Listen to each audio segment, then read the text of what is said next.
Sveiki atvykę į mano kanalą. Šiandien yra 2026 metai, kovo 31 diena ir aš Kastytis sveikinuosi su jumis. Šiandien bus rimta tema, apie kurią mes kalbėsime.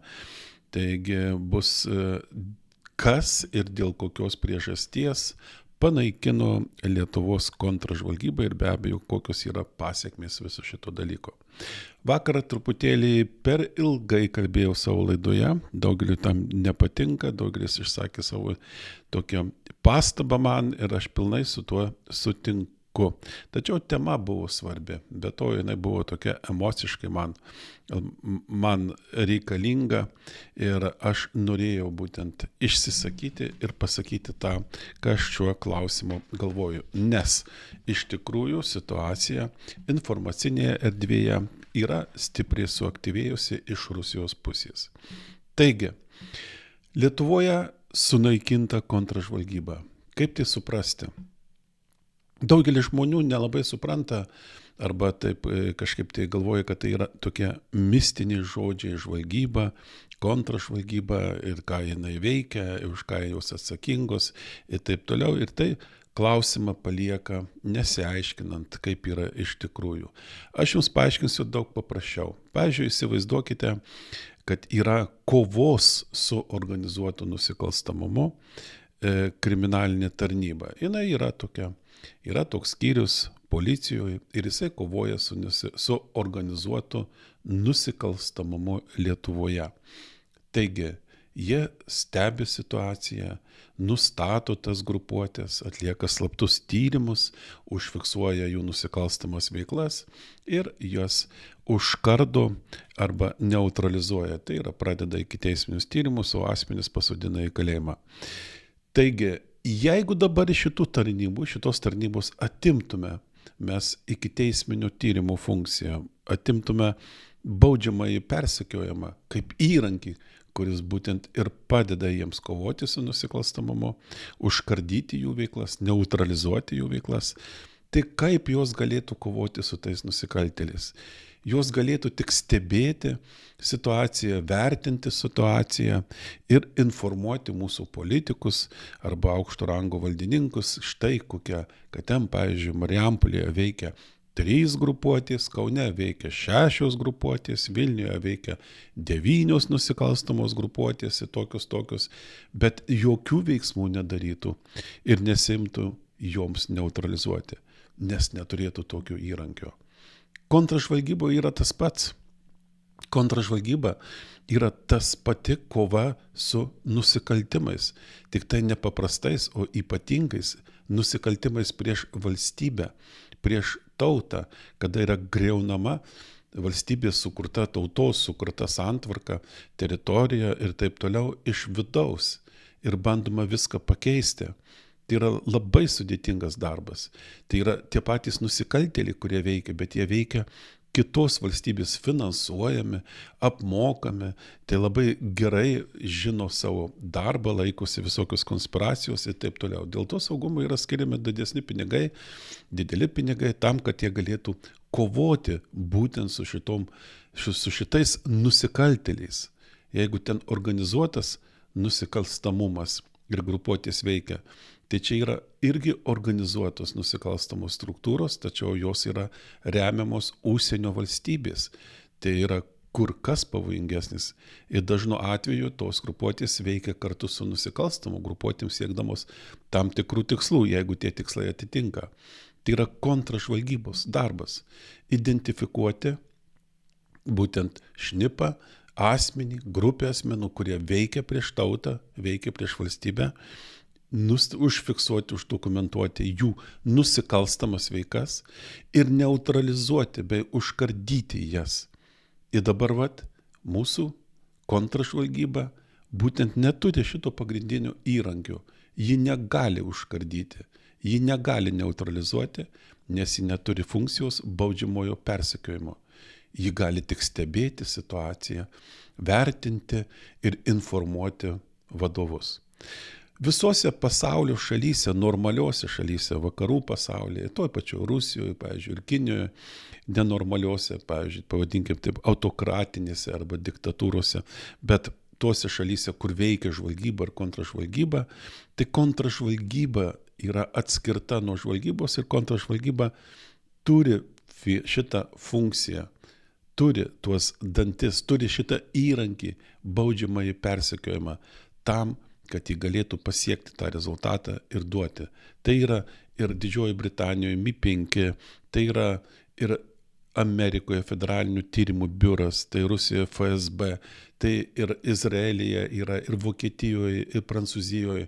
Ir visi jie turi šitą funkciją.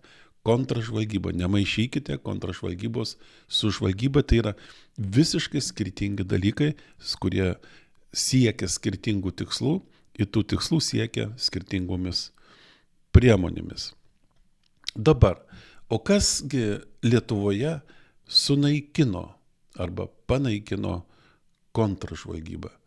Tai yra ta struktūra, ta tarnyba, kuri turi kovoti prieš užsienio priešus, prieš vidaus priešus, kurie ardo valstybę, kurie kenkia valstybei. Tai kas panaikino?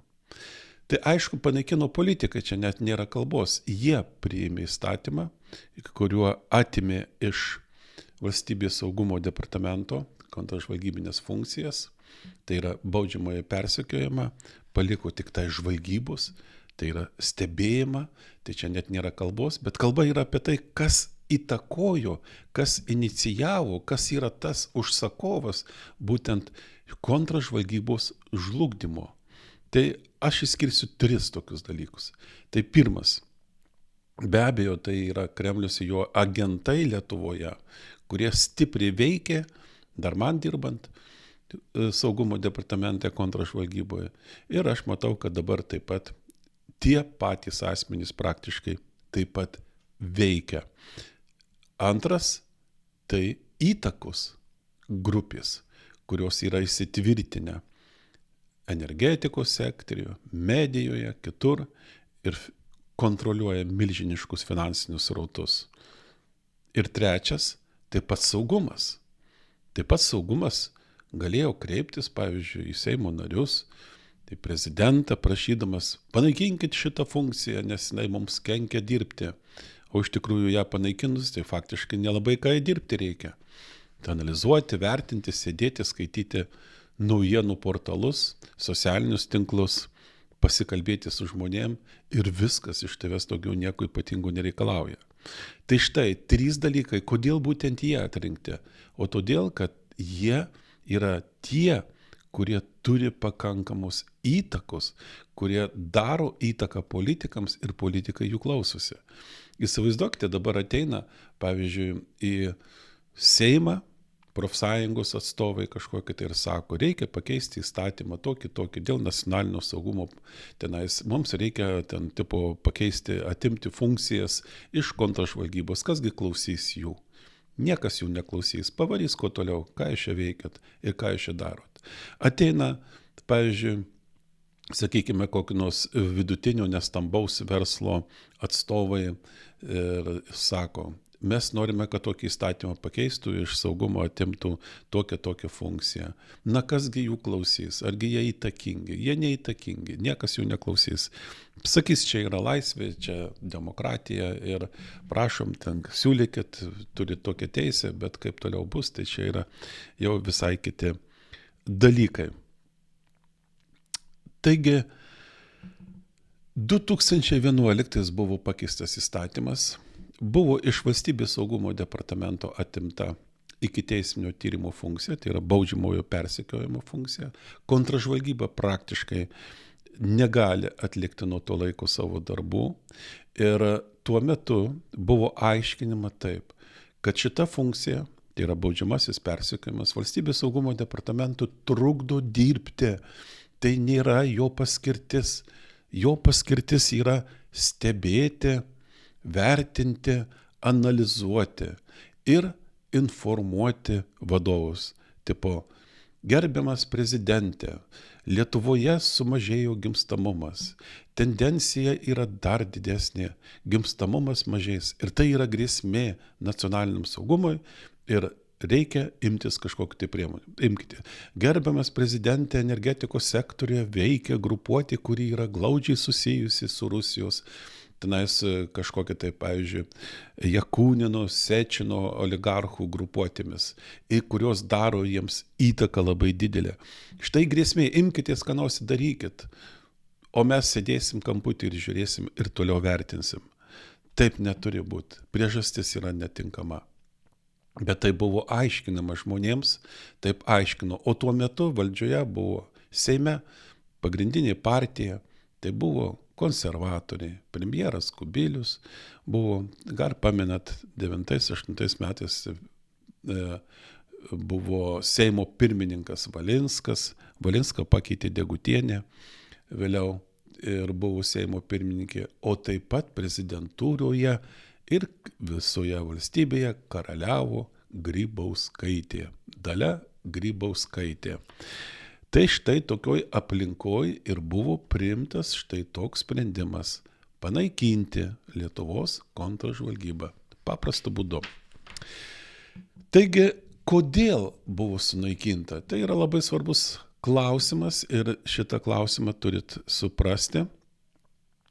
Tai atsakymas būtų labai paprastas. Ir Kremliaus agentams, Rusijos agentams, čia veikiantiems ir vykdantiems Rusijos užduotis ir įtakos grupėms, kurios veikia atskiruose sektoriuose, kontroliuoja finansinius srautus, skirsto pinigus taip, kaip jiems reikia ir taip toliau. Stipri, nepriklausoma kontržvalgyba yra grėsmė. Jie siekia suvaldyti šitą riziką, suvaldyti šitą grėsmę iš anksto, tai, kad jinai nekiltų, tai, kad jos nebūtų. Stipri, nepriklausoma kontržvalgyba kelia rimtą grėsmę. Tai reikia pakartoti dar kartelį jiems. Ir jie ėmėsi veiksmų. Kodėl aš taip sakau? Todėl, kad jie jau ne vieną kartą nukentėjo nuo to pačio saugumo, nuo tos pačios Lietuvos kontržvalgybos. Aš nesustosiu ties šituo klausimu, kadangi jūs jau apie jį labai daug žinote, aš apie tai kalbėjau. Tai yra dujų tarpininkai Lietuvoje, kada jie įsitvirtinę visose valstybės praktiškai svarbiausiose institucijose, diktuodavo savo sąlygas dėl objektų privatizavimo, svarbių Lietuvos energetikos objektų privatizavimo, dėl kitų sprendimų priiminėjimo. Jie ir politikus papirkinėjo, jie ir veikė kitose srityse, ir medijos, ir visuomenės nuomonės formavime, ir taip toliau ir panašiai.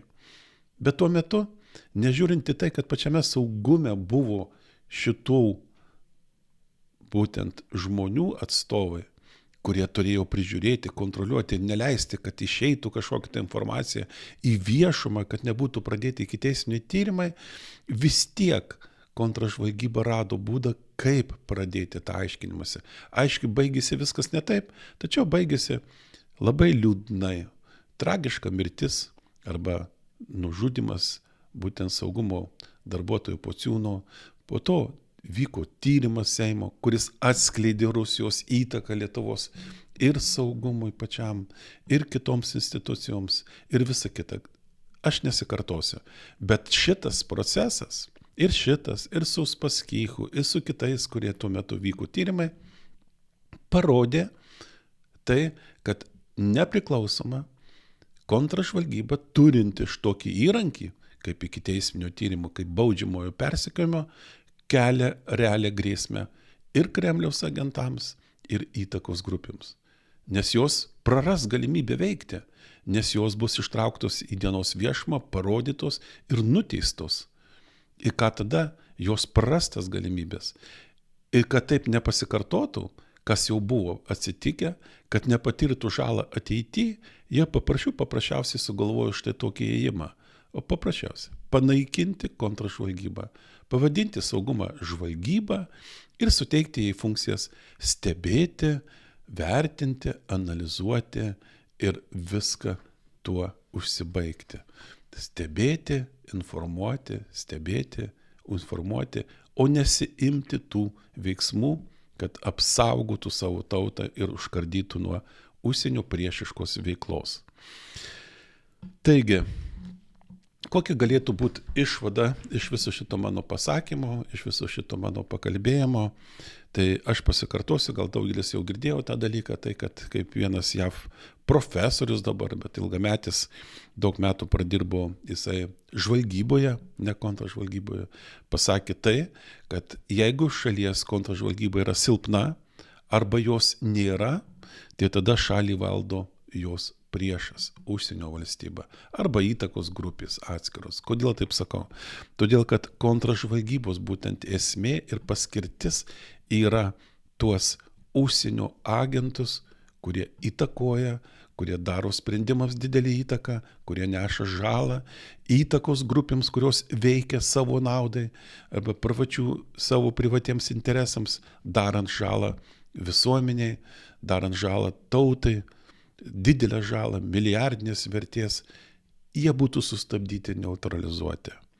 O jeigu tokios tarnybos nėra, o ten yra priešingoj pusėje, kuri veikia prieš ir dideli resursai, pinigai, žmonės, patirtis, žinios ir visa kita, jiems yra labai lengva čionais viską paimti į savo rankas. Taigi prašau, grąžinkite Lietuvai kontražvalgybą, kol dar nevėlu. Taigi, ačiū visiems uždėmesį ir iki kito karto.